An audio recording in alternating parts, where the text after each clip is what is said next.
All right, welcome back, folks. I have the absolute honor and pleasure of introducing a good friend, Inchara, who is the COO of Simply Neuroscience, as well, in addition to her busy schedule being a MA student at the University of Warwick in the UK. She is currently pursuing and focusing in her MA on social sciences research and will be transitioning directly into a PhD program right after at Warwick as well, focusing on academic misconduct investigations in higher education institutions. And one of the very cool things about her studies right now is that she also has received a scholarship and a stipend from the UK's Economic and Social Research Council. Inchara is also a very proud Warwick alumna. She was there for studying psychology with linguistics as well during her undergraduate times. And at Warwick, she serves as a student experience coordinator and a course representative for her department. A fun fact about Inchara is that she has written a series of poems that she has compiled in a work known as Brain Ballads. I'll drop the link in the chat in a little bit. And basically, kind of on the note of earlier talks, it's really about blending creativity with the sciences and expressing the sciences in a really amazing way through poetry and short, relatable ones.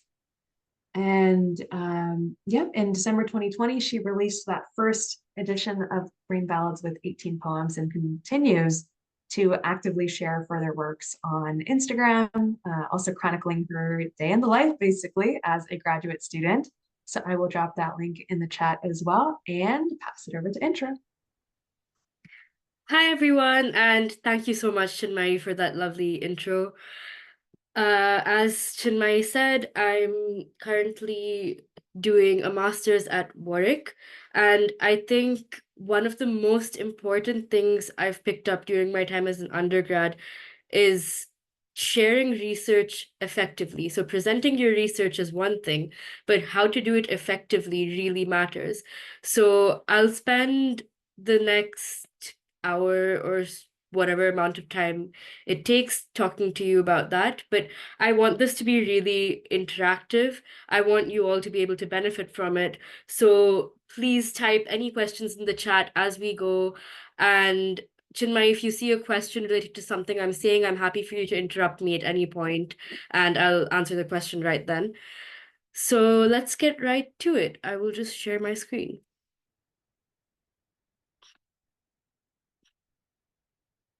Okay, I am hoping the presentation is visible. Yes. Yep. So, as I said, we'll chat about creating effective presentations to share your research. So, I'm guessing everyone's been in a presentation or two where you feel like that. You're so tired, so drained, you don't want to listen anymore. But then, if you think about it, when you're on the flip side and you're the person who's actually talking at people, you don't want to look in the audience and look at a room full of people who are feeling exactly like that, because that's bad for both sides. It will be completely disheartening for you to see the presentation that you've worked so hard on go for waste, and also see that nobody's really gaining anything from it because they're just tired and they're not very interested in what you're saying. So today we'll focus on how we can avoid exactly that by sharing research effectively. So as we just said, the importance of sharing research effectively through presentations. Firstly, you need to keep your audience engaged.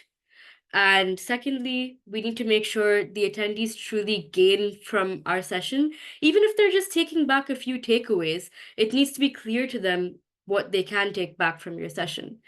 And of course, as researchers, we all want to spread our research far and wide. We want to get as many people as possible interested in the field that we are in, the field we're passionate about. And I think it's sometimes very easy to forget that people aren't as well versed in our field as we are. So when we go on and on talking about things, we can get really enthusiastic, use terminology that people may not be familiar with. So it's always important to consider what audiences you're presenting to as well, and make sure you don't lose anyone in the room while you're talking about your research. So one really effective way of doing this is grasping everyone's attention right at the intro. And something I've noticed a lot of people do, and I've used this as well, is to find a relatable thought or scenario that links to the importance of your current research, what you're about to share with them. And through this, you can then make sure that they personally understand how the research is important to their day-to-day lives and activities. So, what direct impact does your research have to the people in the room? This can be hard to find, but you can normally find something that links and brings everything together. So, for example, when I was in my first year of undergrad, we replicated a study about how exposure to the letter A or F in turn enhances future performance or impairs future performance. So, was there a difference in performance between people who saw the letter A or saw the letter F and another control letter in their future performance? So, how I started off my presentation about this project was I brought up a big green A and a big red F on the screen, and I said, imagine you just got back your grade from an assignment. Would you be more motivated to go forward with things in that subject if you saw a big green A or a big red F staring you in the face? So I think immediately people got caught on. They were like, oh, this is for educational, academic settings. This is an academic type of research. And then we managed to hold the people in the room because it was a group presentation right at the beginning because we got everyone's attention towards us. We were able to hold it for the duration of the talk. It's also very important to keep this scenario generic because sometimes when we allude to media and common references that we think are common, they may not be common to everyone. So, an example I like to use of this is in one lecture that we had, a professor made a reference about a very popular British rock band. Now, the problem is this was a linguistics lecture, and there were maybe only one or two people from England in the room. It was a room filled with international students. So, as you can imagine, this reference did not land very well. Not very many people understood that. So, it's important to take into consideration who's in the room again and not just reference something for the sake of having something fun in there. You need to make sure that your reference lands well. Reference, joke, relatable scenario, whatever you choose to do, it needs to land well with everyone who's in the room. So, when we present research, one of the first things we do is present our hypotheses. So, I've been to a bunch of presentations where people present their hypotheses, but they haven't clearly outlined what their variables are yet. This is another common example of people assuming that people know a lot more about their field than they actually do. So, it's very important to break down your variables, what it is you're studying, what your outcome variable is, what you're measuring, before you explain your hypotheses. And sometimes it's really helpful to have a little visual graphic, maybe just a graph to show the direction of what your hypothesis is, so people don't get lost in a sea of words. And as I was saying, don't use overly complicated terminology because you may just lose people completely. It's always good to dumb your research down. So I always like to think about it in terms of if you were maybe explaining it to a friend who studies something completely different to you. So I do this sometimes. Some of my good friends study maths. So when I'm prepping for a presentation, I take it to them and I say, can you understand everything I'm saying? Or are there any parts you need to be more clear on? So when I say dumb it down, I don't mean present it to people who are dumb. You could be presenting to really smart people, but they just may not be well versed in your field of research. So we always need to remember that. Recently I was going through a friend's paper and reviewing it, and I found this tip to be very useful, presenting your method as a flowchart. So obviously when people hear about your research, they want to know exactly what you did. What exactly did your participants go through? How did you get from your hypothesis to your results through testing in a lab or a questionnaire or qualitative research or whatever it was that you did? And this can sometimes be a very wordy part. whether it's spoken presentation or a written poster, you don't want a million words there so people get lost again. So I think a step-by-step presentation is great. And you can couple this with little icons for what people were doing in each of those steps, or even just write out the steps very concisely so everyone knows exactly how it felt to be a participant in your study. And this will then help them to understand how you arrived at the results you arrived at. So we were already talking about this, but tailoring your results section based on audience. So you know very well that numbers speak for themselves in a lot of cases. People want to see the numbers. People want to see what statistical analyses you ran. But that's mainly when you're presenting to an academic audience who can make sense of those things. But if you're presenting to a non-academic audience, which I've realized happens more often than not, they probably won't pay attention if you just have numbers on your slides. So you need to explain quite well in simple terms as well. And obviously, if it's a mixed audience, it's a bit of both. And visualizing your results is extremely important. Having graphs that are easy to read, easy to understand, and making sure that it's very clear what's on the x-axis, what's on the y-axis. This might seem like very obvious stuff that I'm saying here, but usually it's the stuff that's overlooked. It's the stuff that gets people lost because we overlook these things when we're actually making our presentations. It's very important to have a very focused title, very clear explanations for what the variables are. And when you're explaining this as well, explain looking at the graph. Don't talk through your results section and just have a graph on the screen. Make sure you reference the graph as you're speaking. So when you get to talking about your limitations, this is always a tough one because you don't want to say that there were a million things wrong with your research, a million things wrong with the study that you've conducted. So I always like to frame my limitation section as what could have been done better in terms of this research, as opposed to saying this is what was wrong. You also have to make sure you explain why these limitations could not be accounted for in your current study. Why was it that they were not taken into consideration while you were working on your study?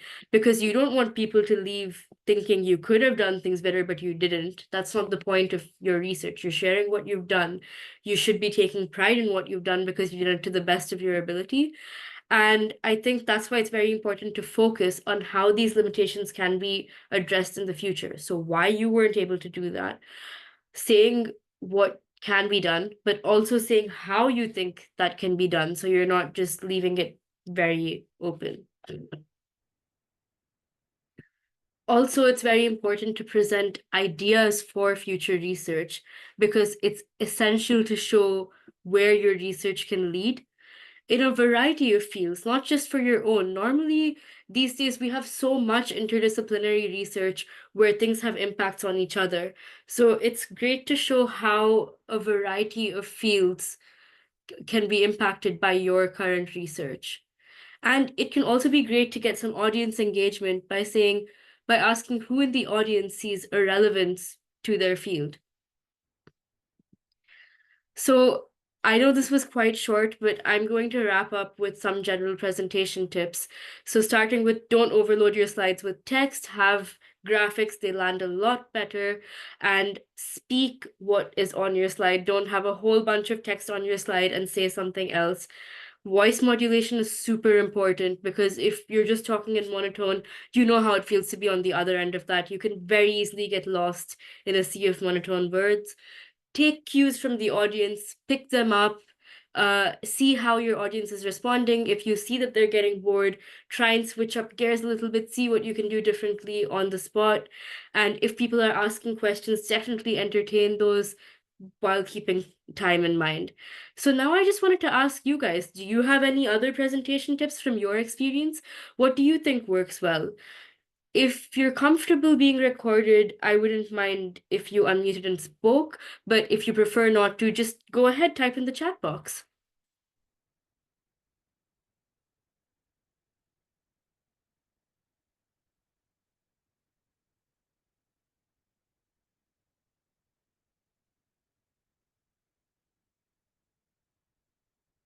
Okay, I'll put Chinmay on the spot. Do you have any tips apart from the ones I've mentioned?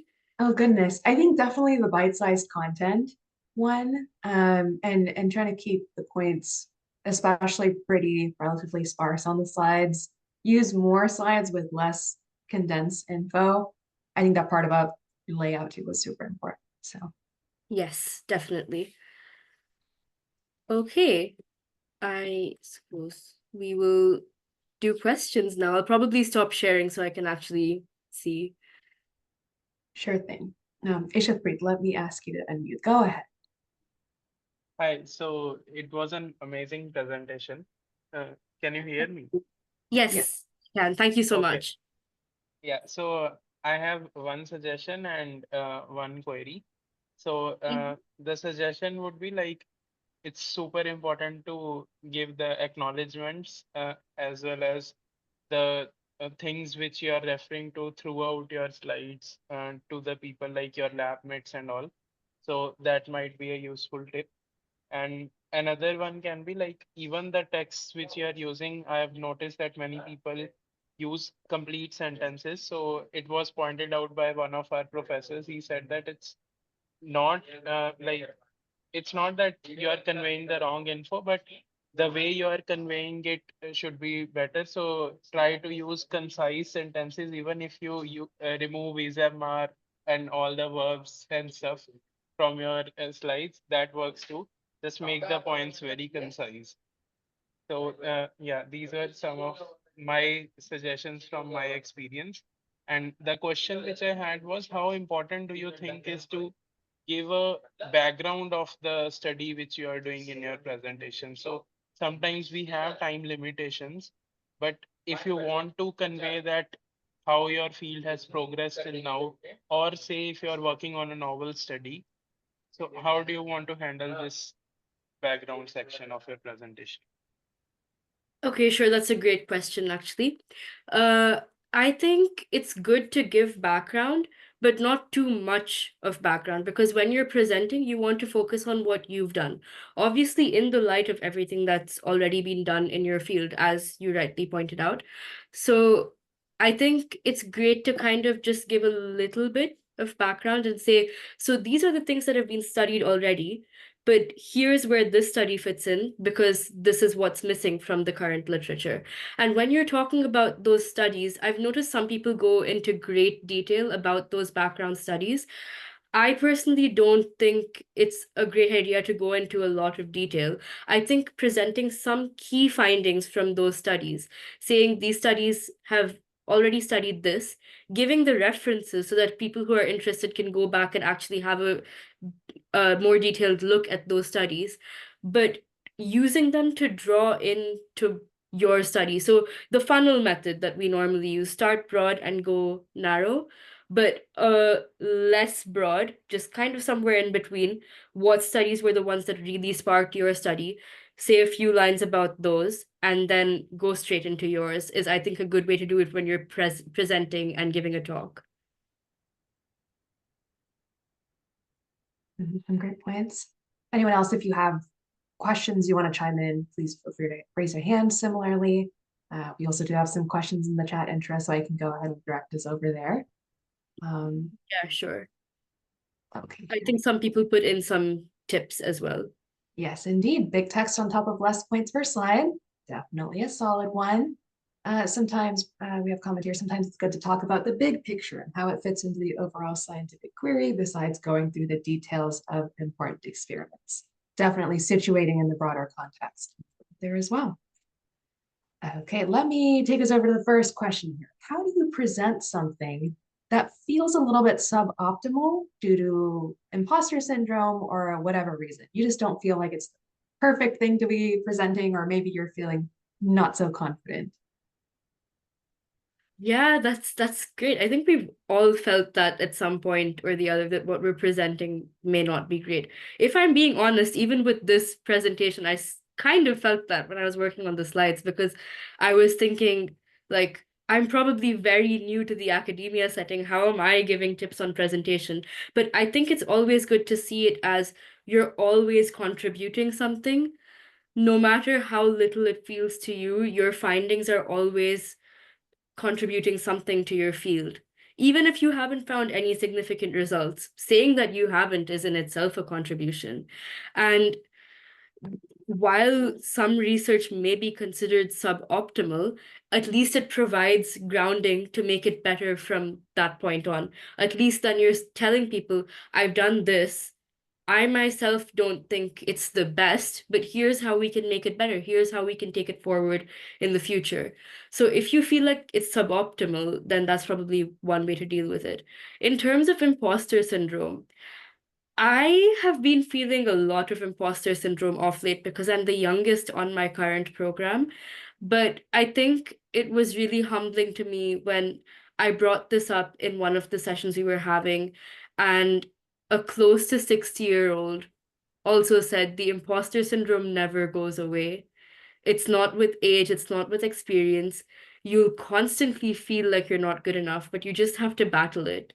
And you have to tell yourself that you're here for a reason. If you've been chosen to give a presentation, it's for a reason, right? No one's going to choose you to present if they don't believe that you can do it, that you are capable of giving that presentation.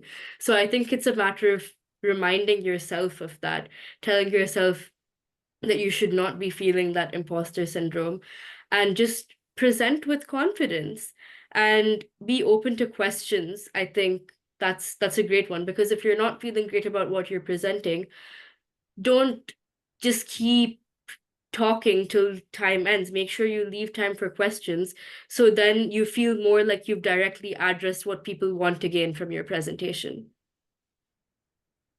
There's some really great points, Inchara. Thank you.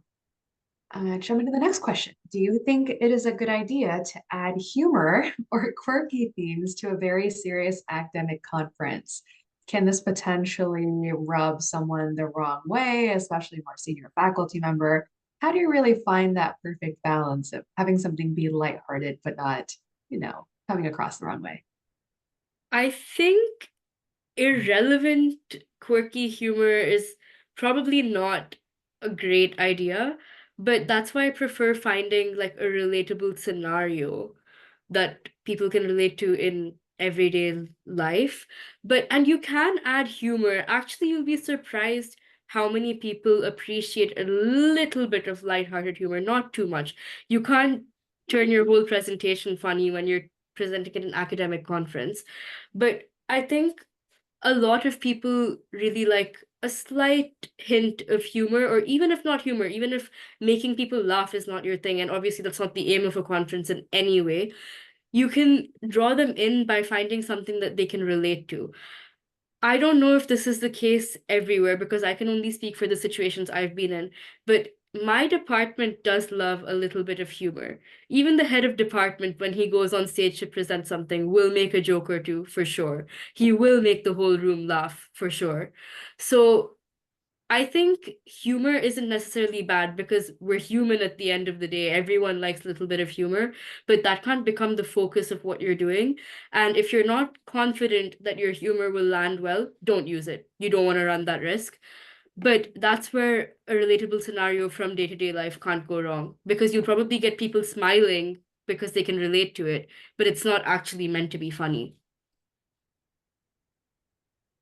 That's a great point. That's a great point. And let's see here. Moving on to the next question. What do I do when someone asks a question which is very different from the current topic focusing on? What is the most respectful way to help get it back on track to the point I'm trying to make here? Well, chances are, if it's very different to the current topic, maybe you're not the best person to answer that question in the first place. So you could respectfully say, I'm sorry, but I don't think I'm able to answer that because it's not my field of study or my field of focus. Or if it's unrelated to the study you're presenting, but related to your field, you could maybe give a short one-line answer. And if you know of any papers that would approach what they're asking for in a better fashion, you could just point them in that direction and continue with what you're actually saying. So I think that's a very subjective one. It depends in which way it's off topic, but I think the most respectful way to do it is just say that you're not the best person to answer that question at the current point in time, and you apologize, and then you continue talking about what you were actually saying. It's a great tip. And Do I we have actually any? think that was the last of our questions from the chat. Any Okay. folks who have other questions, speak now or forever hold your peace. We'll give them a moment to type them out. Anything you want to mention in the meantime, Intra? I just wanted to say that I am happy for anyone to send me questions in future as well. I think you already put my socials in the chat box. So I'm happy for anyone to get in touch. I will say do follow my Instagram because I have been sharing some of these random tips and snippets every now and then when I can. I'm trying to turn my page into a more life in academia, trying to help others in academia kind of page. So I would love to chat to anyone who has any questions in future as well.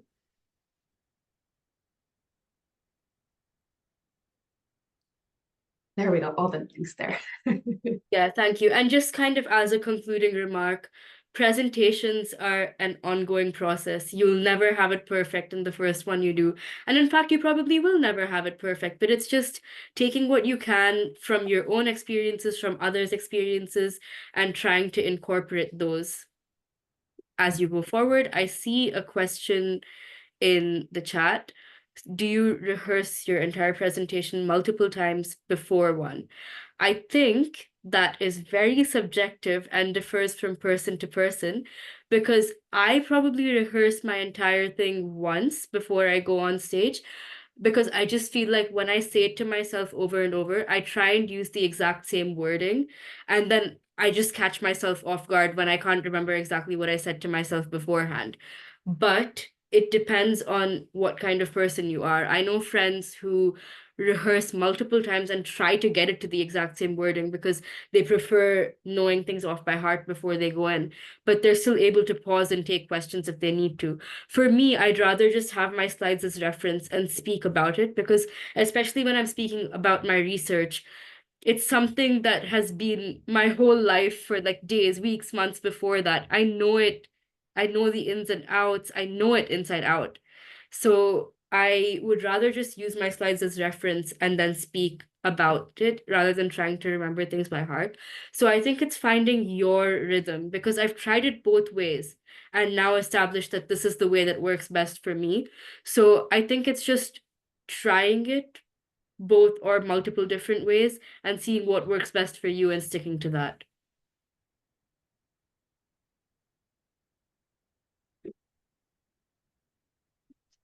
It looks like that is all of our questions. So everyone, please join me in thanking Intra for your time today. Also, busy students, busy weekend. So I appreciate your time, taking the time to host this workshop.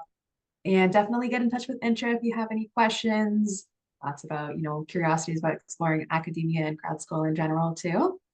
And final round of applause. Thank you so much. Thank you so much, everyone. And thank you, Chinmay. Of course.